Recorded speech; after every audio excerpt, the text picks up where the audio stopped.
Hey guys, welcome to an all-new bonus round here on GameTrailers. I'm Jeff Keighley, and this month is the month we've all been counting down to the launch of the PlayStation 4 and Xbox One, so we're going to get right into conversation about both those systems, and we've assembled an awesome panel for that.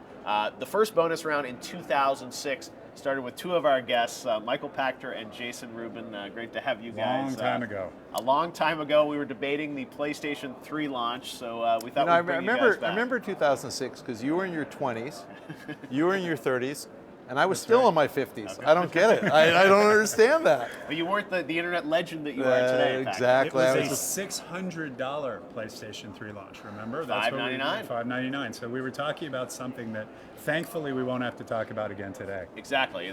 There is lots of other stuff to talk about. We've also got Seamus Blackley with us. Of course, known for his involvement in the original Xbox and building that at Microsoft, and now got a new company, Innovative Leisure. It's great to have you on the panel. Thanks, man. Because you know a little bit about these consoles. I learned a thing or two. So let's get right into it. I mean, we are a week away from the launch of the PlayStation 4. Xbox comes a week later. We want to talk specifically about those platforms, but also look at sort of the state of the industry and where we are now with these new launches. So, gamers on this site, on the internet, are so excited about these new systems, wondering, which one's going to be better, which one should I buy. Let's first tackle Sony, because, it was 6-7 years ago we talked about PlayStation 3 and the state of, as Jason said, $600 system, the Blu-ray player, the debate about moving to high definition. You guys sort of cell processor, the complication of working on that hardware was very different than what they're launching now, which is much more similar to the PC or the Xbox. So it was a very different time. So Sony stepping into it this Friday with PlayStation 4. Michael, let's start with you. I mean, is Sony poised for victory here? Sony learned two huge lessons last cycle, and they didn't repeat their mistakes. One was don't launch a year behind, and the other was don't launch at a higher price point than your competitor. Right. So the biggest surprise for me this year is that Sony priced at $400 and Microsoft priced at $500. Right. And Sony is really well positioned to dominate. I mean, they're going to do great as long as they have a $100 price advantage, because $100 matters, should matter to almost every consumer. Yeah. And I think the boxes are sufficiently similar, and the software lineup is going to be sufficiently similar, at least until Titanfall comes out, that I think that the $100 is going to make the difference in many consumers' purchase decision.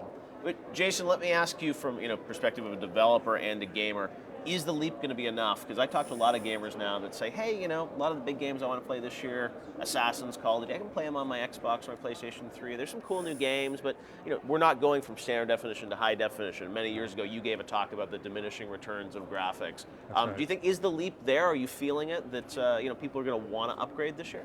Well, first of all, let's be clear. This is the longest time a console cycle has gone before a new launch. Yep. And I think it's long in the tooth. I mean, when we were sitting around talking about the last generation launch, there was no iPhone. Right. It never come out. Think of what that's done to the world, right? So much has changed. We need this refresh. I think it'll be an extremely strong launch compared to old launches, just based on the fact that so many of the real diehard console players have been waiting for a long time to get a new console. Yep. And so I think out of the gates we'll do very well. Both of them will do well. After that, as we look down the road, it's going to be interesting to see what happens, because we do have now alternate game platforms. We have iPads, they're getting more powerful every year, that will have controllers this year, and they have AirPlay to the TV, so there's no real difference between that and a console. They're less powerful, to be clear, but over time will become more powerful. We'll refresh annually. I think we'll have a very strong launch to this next generation. But whether that carries through for the 8 years, 7 years that this generation has gone, and they see the numbers in the end that we're seeing now, I'm not sure. I'm not sure that that'll happen.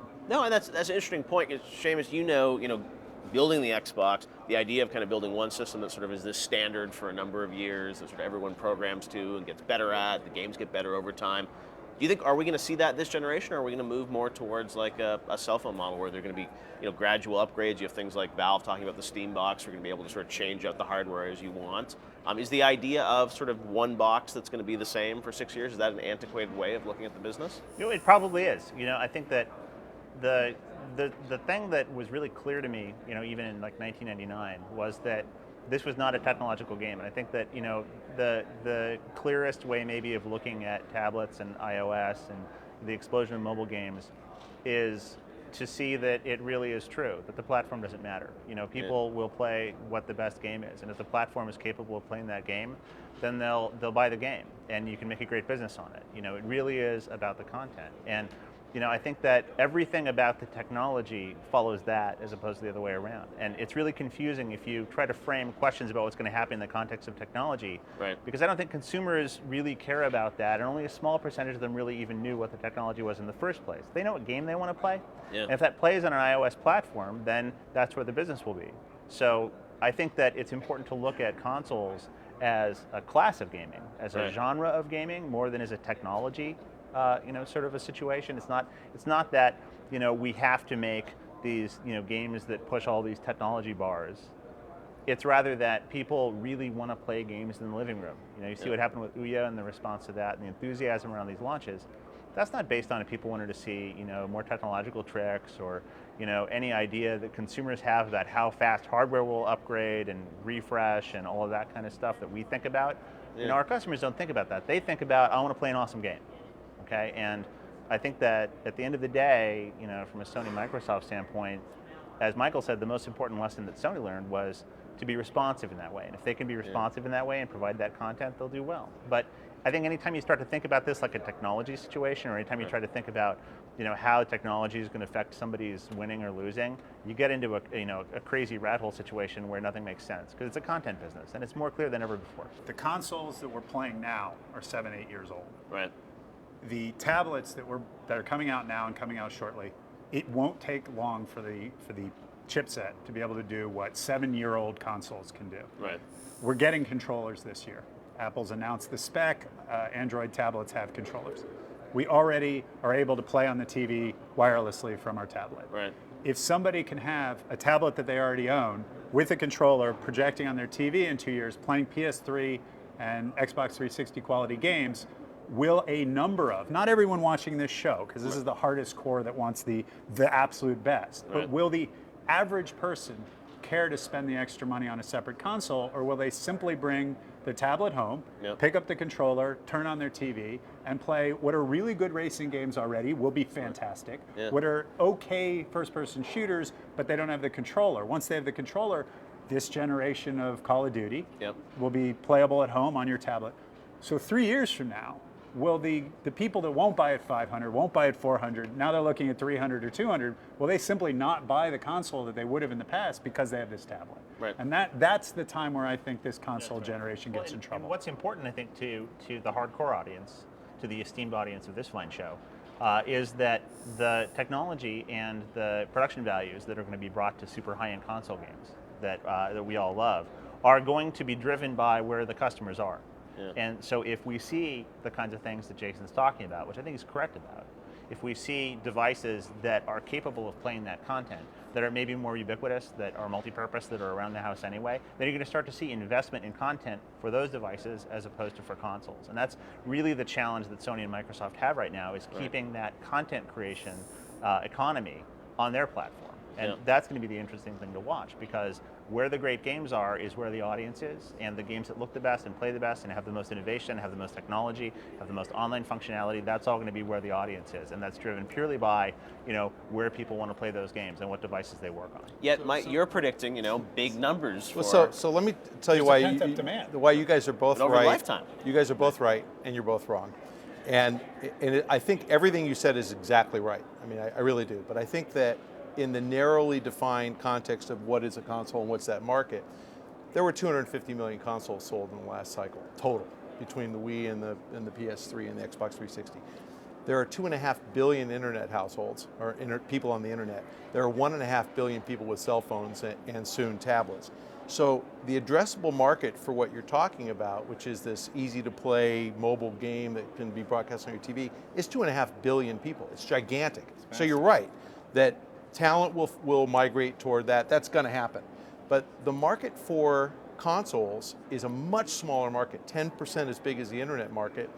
And that's where the super talented, really greedy, capitalist developers are going to migrate because they can make $50 million if they have Call of Duty as a hit. What you're talking about, really, and No, it's like the movie industry. I'm just saying that YouTube, more people have access to YouTube than to see Avatar in the But theater. I think what you're really saying is that we have to take it up a level of abstraction even further away from the technology.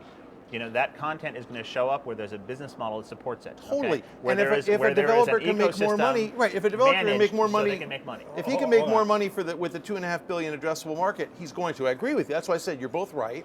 But if he thinks he can make more money in the 250 million installed base console market, that's where he's going to go. And think about it like the movie industry and compare it to YouTube. Why is it that we don't have Avatar on YouTube? And unless it's pirated.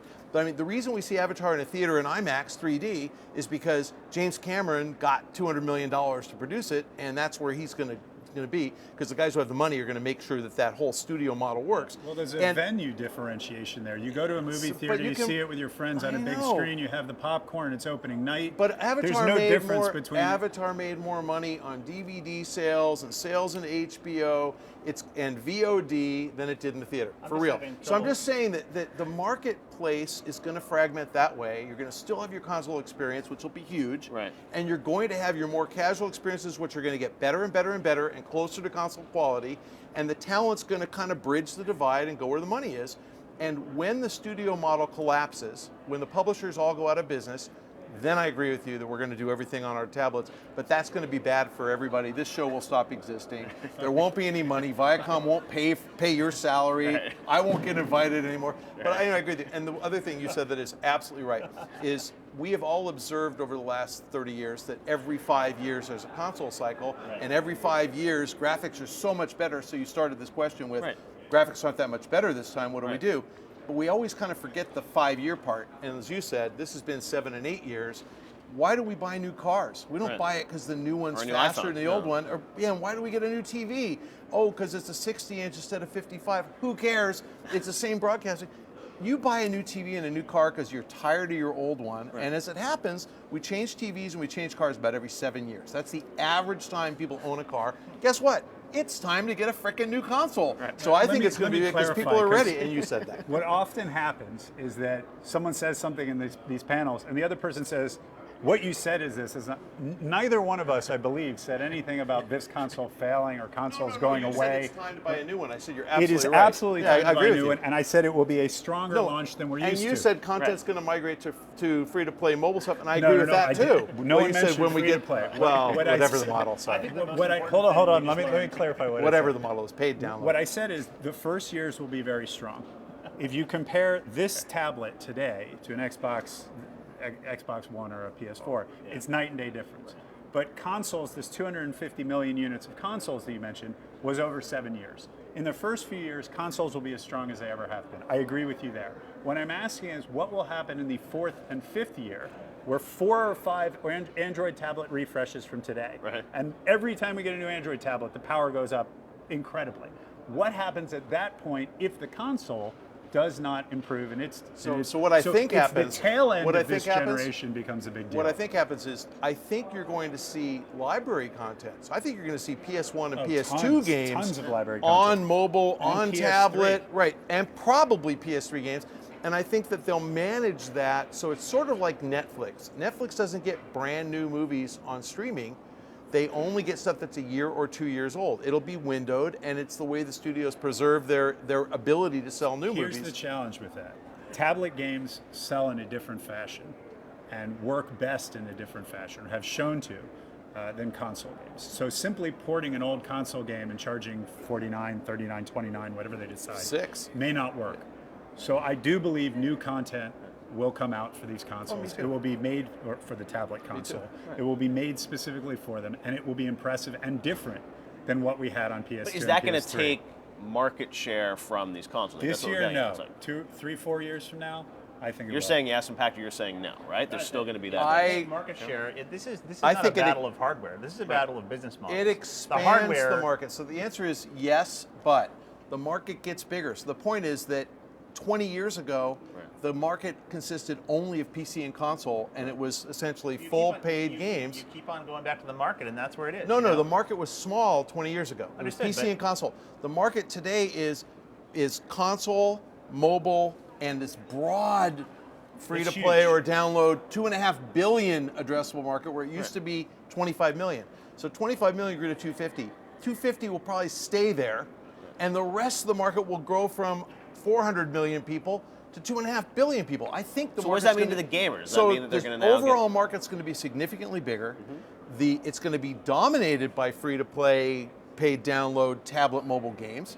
But the console market's going to remain healthy because it's just like saying the movie theater market is suffering because we have TV. It's not. No, it stayed in place, The danger and is TV you expanded yourself the brought market. up the danger there. You yourself brought up the danger. All right, guys, hold that thought. We're going to be right back here on the bonus round.